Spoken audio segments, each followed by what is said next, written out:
Hi, I'm Bob Ryan. This is Globe 10.0 with Shalise, Manza Young here at the Indianapolis Public Library. No, I'm just kidding. It's Media Day at Super Bowl 46.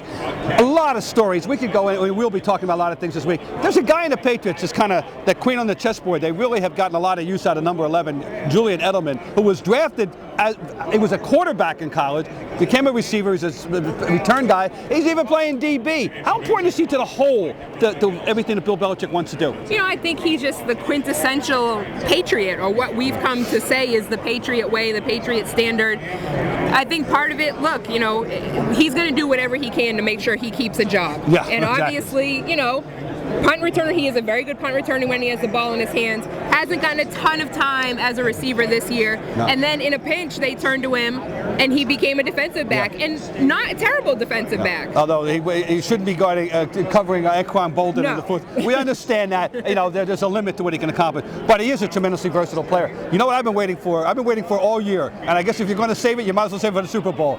He can throw the football. There's a trick play out there somewhere involving Julian Edelman. I believe that. A lot of people have been asking me this week, you know, mailbag, chat, things like that. Will they pull out a trick play? That's certainly one that they could pull out because, as you said, Edelman was a college quarterback. So why not have, you know, a play like that where Ocho Cinco streaks down the line, maybe even, and he gets involved, and Julian Edelman throws him the ball. Okay, we can't bury the lead. He was involved in an incident in the middle of the season. Right.